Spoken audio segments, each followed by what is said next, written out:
Kasih Tuhan, Anda masih bersama kami dalam program Ultimate Intimacy. Kami juga masih menunggu, mungkin Kasih Kristus mau bergabung. Anda bisa WA, SMS di 0813 330 60.000 atau telepon di 031 504 6.000. Baik, ini ada beberapa permohonan doa ya. Kami bersama-sama menyatukan hati dari Mojokerto ya, Ibu Y. Shalom Pak Pendeta, mau minta bantuan. Saya disenangi orang, tapi saya dikerjain sampai menangis, tidak bisa tidur. Minta supaya dilepaskan dari pengaruh dukunnya. Terima kasih. Jadi saudari Y ya, kita sama-sama kita satukan hati. Karena di Bilangan 23 ayat 23 firman Tuhan mengatakan, ya saya bacakan ya. Bilangan 23 ayat 23 itu dikatakan begini, sebab tidak ada mantra yang mempan terhadap Yakub ataupun tenungan yang mempan terhadap Israel. Pada waktunya akan dikatakan kepada Yakub, begitu juga kepada Israel keajaiban yang diperbuat Allah.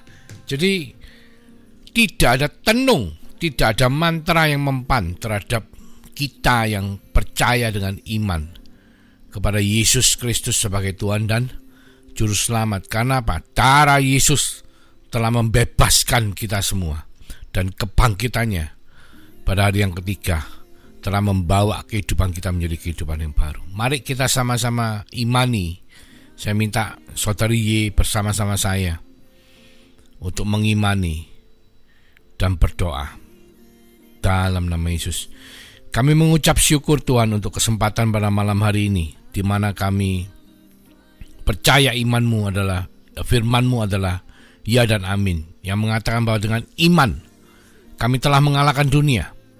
Dan apa yang telah kau lakukan di atas kayu salib Tuhan, kematianmu dan kebangkitanmu pada hari yang ketiga telah membuat kami hidup lebih daripada orang-orang yang menang.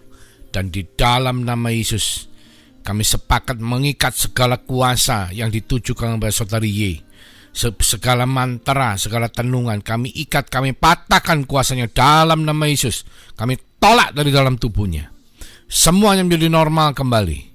Kami mengikat kuasanya dan melepaskannya dalam nama Yesus.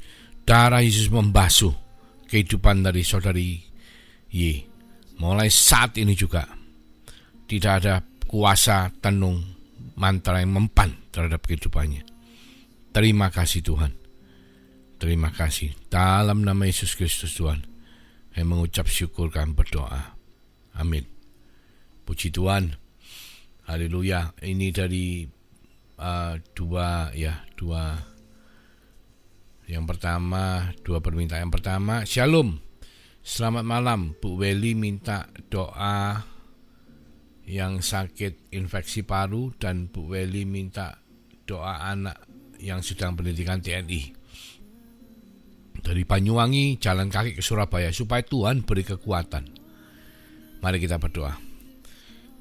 Bapak, kami berdoa untuk saudari kami Bu Weli yang mohon supaya Engkau jamah sakit paru-parunya, Engkau sembuhkan sakit paru-parunya Tuhan, dalam nama Yesus.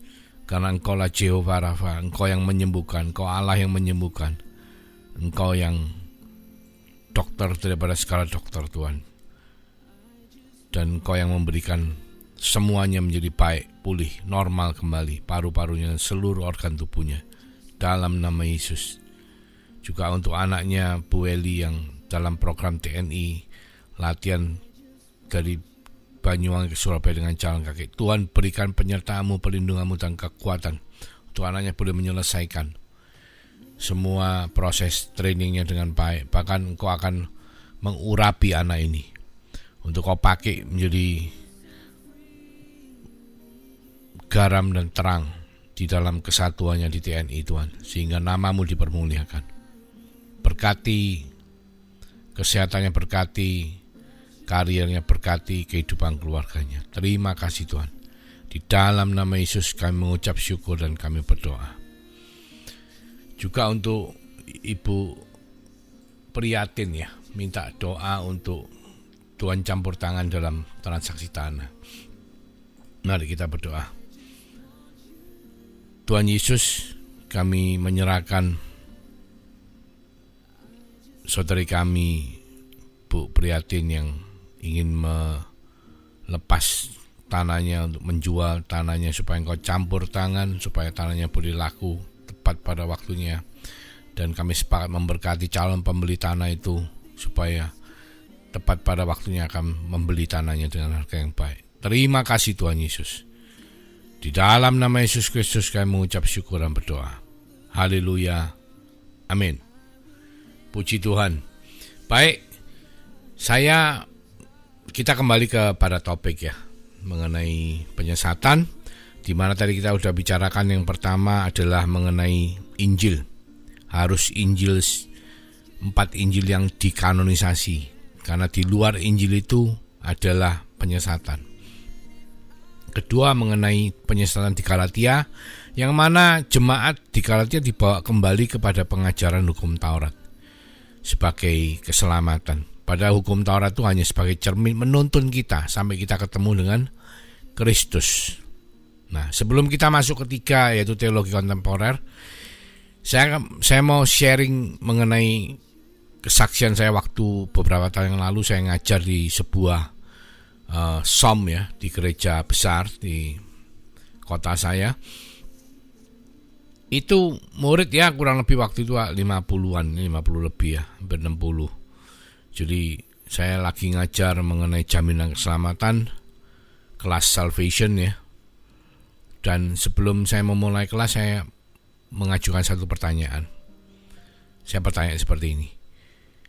Kalau misalnya 1 jam kemudian ternyata nafiri Allah, trompet Allah ditiup, sangkakala Allah ditiup, berarti apa? Berarti waktunya second coming atau rapture ya, waktunya rapture, kiamat, kita dipanggil pulang sama Tuhan. Terus saya bertanya, kalau misalnya dipanggil pulang rapture, siapa yang percaya bahwa dia selamat mati masuk surga? Ada beberapa yang angkat tangan. Terus saya juga tanya, yang tidak percaya masuk surga siapa? Ada beberapa lagi yang angkat tangan, tapi beberapa lainnya tidak mau angkat tangan. Kenapa sih? Karena mereka mungkin merasa harus berdoa puasa dahulu ya, untuk menentukan mereka selamat enggak. Ya. Tapi itu saya tanya, loh, kenapa kok kamu tidak percaya kalau kamu mati masuk surga? Bukankah firman Tuhan mengatakan dengan iman kita itu diselamatkan. Barang siapa yang beriman kepada Yesus Kristus sebagai Tuhan dan Juru Selamat, maka dia beroleh keselamatan, hidup yang kekal bersama-sama dengan Tuhan. Sampai saya terus tanya, terus saya ingin tahu sebenarnya apa yang membuat mereka itu merasa tidak yakin bisa selamat. Akhirnya ada beberapa dari murid ya, satu khususnya yang memang murid cukup antusias ya, dari absensinya jarang terlambat, bahkan tidak pernah masuk, dan sangat mengikuti pelajaran demi pelajaran. Itu dia alasannya begini, loh iya Pak, yang memisahkan kita dengan Tuhan kita kan dosa-dosa kita. Nah, bagaimana kalau sebelum kiamat tuh ternyata saya masih ada kelupaan dosa yang saya belum berdoa untuk minta ampun. Nah, bukankah saya masih belum diampuni? Nah, itu konsep yang dipikirkan itu seperti itu konsep hukum Taurat. Hukum Taurat itu mengatakan seperti ini, saudaraku. Kalau kita berdosa, kita harus menebus dosa kita. Gimana? Ya kita ke bait Allah membawa kurban. Sembelian, disembeli, dibawa ke imam. Imamnya inspeksi ya, cek korbannya sempurna enggak. Kalau cacat ditolak, kalau sempurna diterima. Setelah diterima, yang berdosa yang membawa kurban ini tumpang tangan. Supaya apa, saudaraku? Supaya dosanya mengalir ke tubuhnya binatang kurban itu, sehingga apa? Dia bersih, dia menjadi suci, dan kurbannya disembelih, darahnya dibawa masuk ke ruang Maha Kudus sebagai persembahan, sebagai korban penebusan dosa. Nah, itu konsep perjanjian lama, konsepnya hukum Taurat. Kita minta ampun, setiap kali kita berdosa kita minta ampun, ya, supaya kita diampuni. Nah, itu konsep hukum Taurat. Kenapa di Galatia Rasul Paulus malah marah sekali? Karena jemaat diajarkan konsep itu. Nah, terus ada yang lupa, kalau gitu kita tidak usah minta ampun dong. Bukan begitu. Jadi tadi kan sudah diceritakan bahwa hukum Taurat itu seperti cermin. Saudara perlu cermin tidak? Meskipun saudara sudah habis potong rambut dari salon, meskipun saudara habis potong, habis sisir, rapi gitu, saudara masih perlu cermin tidak? Tentunya kita masih perlu cermin. Karena apa? Karena selama kita hidup di dunia ini, kita bisa melakukan hal yang salah, bisa melakukan hal-hal yang tidak tepat. Karena apa? Dosa sendiri, hamartia, itu artinya miss the target, miss the mark, atau salah sasaran. Jadi seringkali dalam kehidupan ketika kita salah sasaran, kita berbuat dosa. Cuman dosa itu ada dua macam, saudaraku. Dosa itu ada dosa yang membawa maut, ada lagi dosa yang tidak membawa maut. Di 1 Yohanes dikatakan 5. Bahwa ternyata ada dosa yang tidak membawa maut. Di ayat 17 dikatakan, semua kejahatan adalah dosa, tetapi ada dosa yang tidak mendatangkan maut. Jadi ternyata ada dosa yang tidak mendatangkan maut. Jadi kalau kita cuma berbohong, terus bukan berarti berbohong itu boleh loh ya. Berbohong itu suatu perbuatan yang salah, dosa, dan itu merupakan taburan. Kalau kita menabur, kita pasti menuai. Jadi saya tidak mengatakan, oh tidak apa-apa, di zaman kasih karunia itu tidak apa-apa. Tidak, bukan itu. Kita masih perlu cermin untuk apa? Untuk melihat apa kehidupan kita sudah benar tidak. Karena di 1 Yohanes 1 ayat 9 dikatakan bahwa Allah itu adil, ya. Jika kita mengaku dosa kita, maka Ia adalah setia dan adil sehingga Ia akan mengampuni segala dosa kita dan menyucikan kita dari segala kejahatan. Jadi ketika kita melihat ke cermin, kita tahu ini salah dan kita melakukan sesuatu, bertindak untuk bertobat, mengaku dosa, maka Tuhan yang setia dan adil, Dia akan membebaskan kita dari kejahatan. Dia akan menyucikan kita, membuat kita tidak melakukan lagi, saudaraku. Membuat kita tuh seperti Roh Kudus itu akan membuat kita tidak melakukan lagi, menyucikan kita dari, mengampuni dosa dan menyucikan kita dari kejahatan. Dan itu perlu, sama seperti kita memerlukan cermin. Meskipun kita sudah dari salon, meskipun kita baru menata rambut kita, tapi kita tetap harus memastikan bahwa semua ini masih benar. Jadi bukan masalah keselamatan, tapi masalah karena ada dosa yang tidak mendatangkan maut. Dosa apa yang mendatangkan maut? Dosa yang mendatangkan maut adalah yang menghujat Roh Kudus. Karena apa? Hanya Roh Kudus yang bisa membuat kita beriman kepada Yesus. Jadi kalau kita tidak percaya atau menghujat Roh Kudus, maka tidak ada yang bisa membuat kita beriman kepada Yesus. Karena apa? Dosa yang mendatangkan maut adalah dosa yang membuat kita tidak beriman kepada Yesus sebagai Tuhan dan Juru Selamat. Itu adalah konsep yang kita harus jelas ya.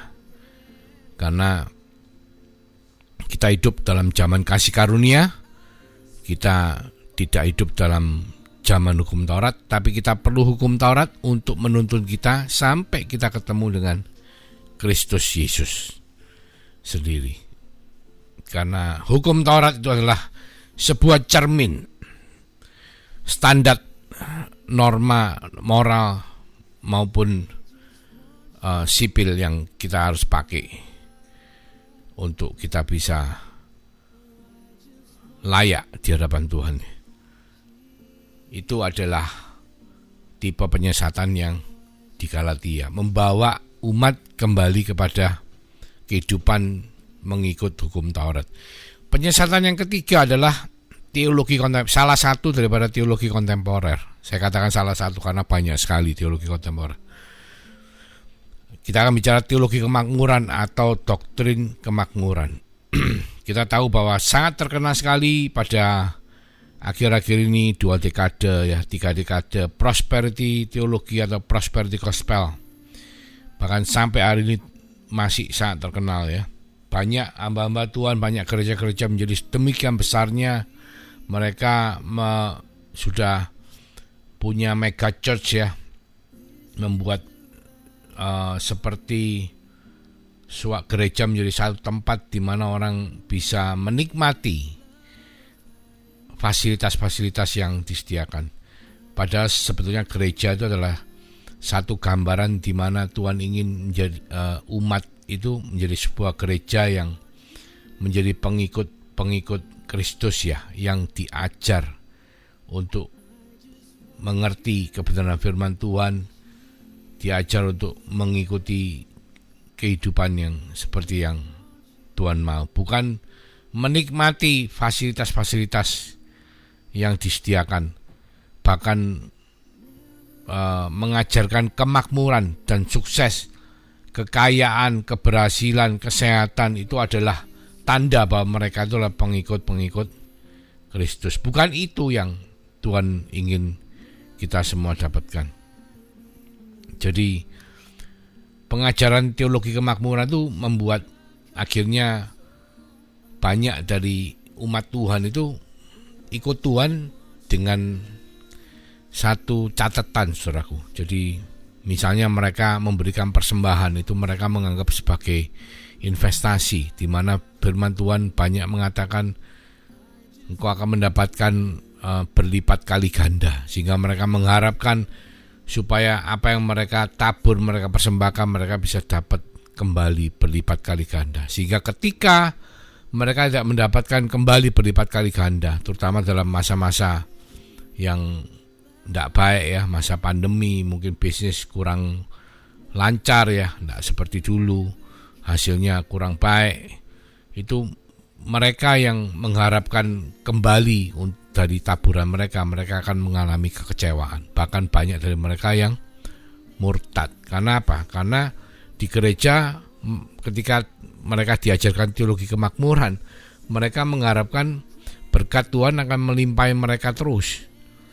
Apalagi terutama ketika mereka memberikan persembahan. Padahal kita memberikan persembahan untuk bukan kita mendapatkan kembali ya dalam bentuk berkat, tapi kita memberikan persembahan apapun itu adalah salah satu dari bagian kehidupan kita untuk kita melakukan amanat agung, yaitu apa? Menjadikan semua bangsa murid Kristus. Nah, teologi kemakmuran ini menjadi sangat populer sekali, saudaraku. Karena apa? Karena ketika mereka diberkati, mereka akan menjadi pengikut yang setia. Tetapi ketika mereka tidak diberkati, ya mereka akan keluar, akan murtad. Bahkan beberapa dari mereka akan pindah agama. Dan otomatis orang-orang yang mengajarkan teologi kemakmuran ini, mereka juga mendapatkan income yang tidak sedikit ya daripada umat mereka, jemaat mereka. Karena apa? Karena kebanyakan jemaat diajari bagaimana untuk memberikan yang terbaik untuk gereja. Karena dengan konsep ketika mereka memberi, maka mereka akan mendapatkan kembali berlipat kali ganda. Dan teologi kemakmuran menjadi sangat luar biasa suksesnya ya. Bahkan sampai hari ini pun di negara-negara maju banyak sekali, mohon maaf, hamba-hamba Tuhan yang naik private jet ya, pesawat terbang pribadi, terus punya gaya hidup yang betul-betul super mewah, yang mereka dapatkan dari gereja mereka, bukan dari usaha mereka, tapi dari gereja mereka, dari persembahan-persembahan jemaat mereka pakai untuk hal-hal yang sangat duniawi banget ya, seperti mobil mewah, rumah mewah, naik pesawat pribadi, dan lain sebagainya. Itu adalah semua adalah bentuk penyesatan yang hari-hari ini teologi kontemporer mengajarkan, yaitu teologi kemakmuran atau doktrin kemakmuran. Itu adalah penyesatan yang ketiga, saudaraku. Jadi di dalam zaman-zaman sekarang, jangan heran kalau yang namanya hamba Tuhan itu, mohon maaf, tidak semua ya, yang menganut teologi-teologi seperti ini, mereka itu hidupnya sangat berlebihan ya. Jauh melebihi kalau dibandingkan dengan para bisnismen yang betul-betul bekerja untuk mencari penghasilan. Ya mohon maaf, ini terjadi. Kita mau tidak mau kita harus sadar, dan mau tidak mau kita harus mengerti bahwa ini adalah salah satu dari bentuk penyesatan. Ya, saya nak mengatakan hamba Tuhan tidak boleh menikmati hidup, tapi semua kan ada standarnya, semua kan ada ukurannya. Bahkan orang-orang di hari-hari akhir ini dikatakan mereka cinta uang, tidak peduli orang tua, ya, tidak menghormati orang lain. Itu sudah ditulis di Alkitab. Dan teologi kemakmuran adalah salah satu penyesatan pada hari-hari ini yang betul-betul bisa meraih banyak pengikut ya. Baik, kita akan masuk ke penyesatan yang keempat, yaitu antinomianisme. Antinomianisme adalah kata yang berasal dari bahasa Yunani, anti dan nomos. Anti berarti melawan, nomos berarti hukum. Jadi antinomianisme itu penyesatan yang artinya melawan hukum. Istilahnya tidak ada hukum. Jadi anti hukum. Ajaran ini mengajarkan orang-orang Kristen telah dibebaskan dari hukum Taurat dan tidak perlu melakukan hukum Taurat lagi karena orang-orang Kristen telah mendapatkan kasih karunia Allah. Sehingga antinomianisme diartikan sebagai seorang yang yakin bahwa hanya iman, bukan hukum moral yang diperlukan untuk mendapatkan keselamatan, sehingga mereka tidak peduli. Jadi istilahnya gini, melakukan apapun tetap selamat. Tidak peduli yang dilakukan itu melanggar hukum, tetap selamat. Karena sekali selamat, tetap selamat. Ini berlawanan sekali dengan tadi penyesatan di Galatia.